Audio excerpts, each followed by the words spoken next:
it came to my knowledge that there is a charge that has been fraudulently preferred against me before a court in Ekiti State at the instance of Chief Ape Babalola. This charge had been fraudulently preferred, hidden from view, and the court had purportedly demanded my presence multiple times, and I had failed to appear before this court. And this court had then proceeded to issue a bench warrant for my arrest. This is classic Ape Babalola. I detailed his corruptive influence in my book, Nigeria and its Criminal Justice System. And what he has done is exactly what he has always done in hiding, but he has done it this time again. And the calculations were that I would have been picked up, taken before this judge who must have either been compromised or misled in Ekiti, and I would have been remanded in prison custody for being somebody who was meant to face trial and who had refused to bring himself to court.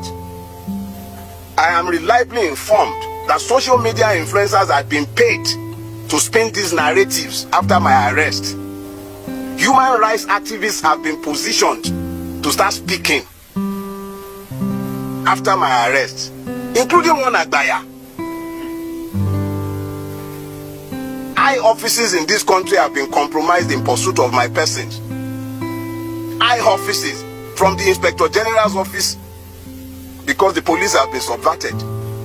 The Attorney General of the Federation needs to examine himself because his office has been somehow linked to this as well. I do not know if the presidency is directly involved in this, and I will not make frivolous charges. But high offices have been subverted in pursuit of a criminal purpose. I have committed no crime, done nothing wrong.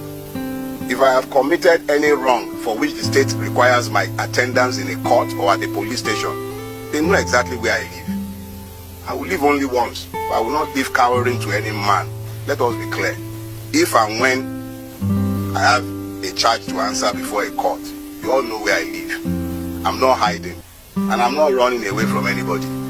Let us be very clear about that. I will never run away from Nigeria. We all have to pretend that we are in a democracy, and we have to pretend that we are citizens, and we have to pretend that we are a country ruled by law.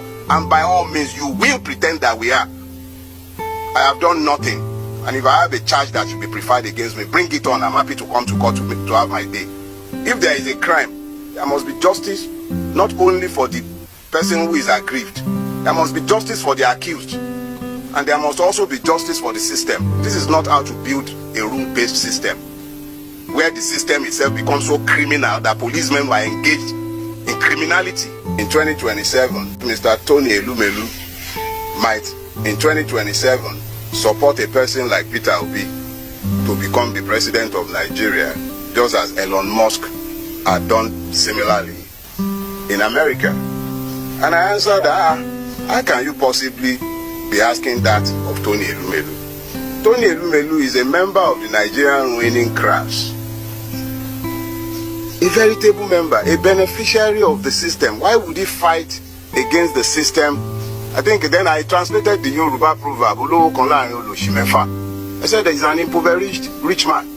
That was the extent of everything I said. At best, you call that vulgar abuse. So I was actually quite irritated that a man has... I expect that someone like Tony Elumelu should be too busy to be nitpicking about what opinion anybody might have to say, whatever anybody might have to say about him. Least of all, someone like me, tiny me, who am I that I am of interest or that he cares about what I have to say? I'm admittedly a madman. I told all of you severally. So I didn't think I should be of interest to Tony Elumelu. So I was irritated, and I made my irritation clear. And I told the gentleman, DCP Nwuga, if you have a charge for me, keep me in your cell. Today is Wednesday. At the latest, by Monday, you should be done drafting your charges. So keep me in your cell.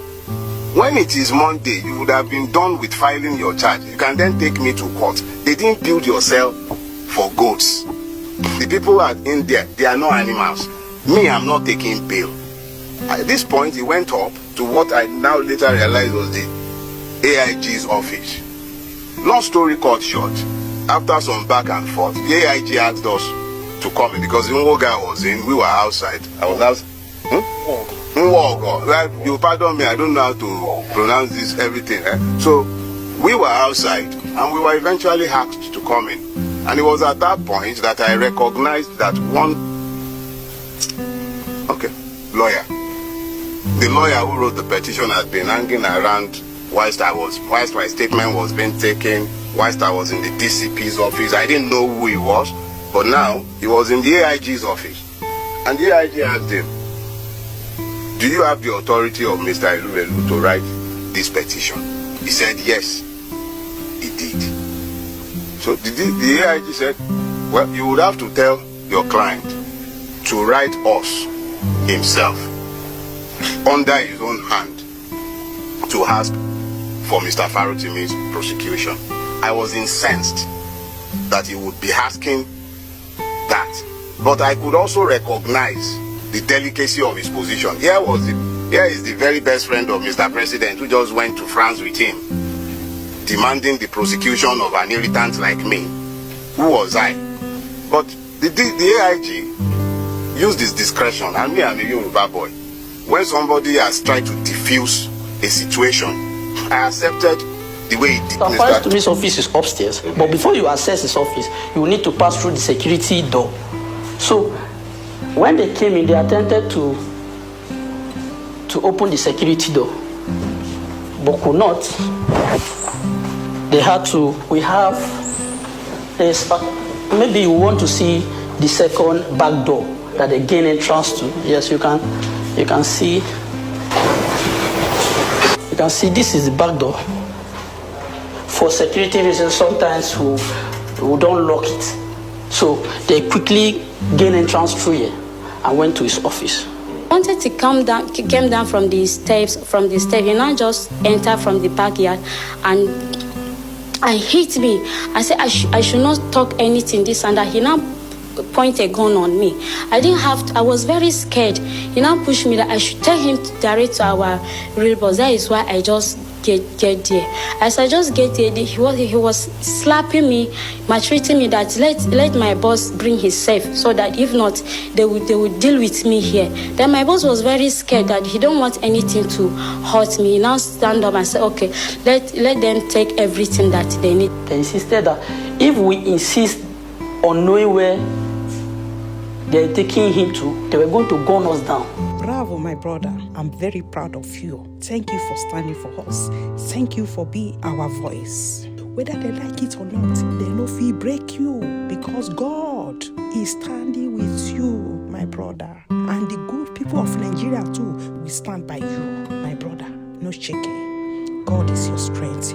You will come out alive. We are standing by you. The soul of Nigeria will protect you. The God that we are calling will protect you. So, my brother, Mr. Dele Farotimi, God is with you. That your truth when you speak, that truth it will uphold you. No shaking. So, my people waiting and think, open and don't hear from horse's mouth. So, may God help us for that country. We still have a long way to go. And thank God for people like this man. May God continue to protect him for us. So, guys, don't forget to drop your comment down below. Till I come on our next time. Stay good.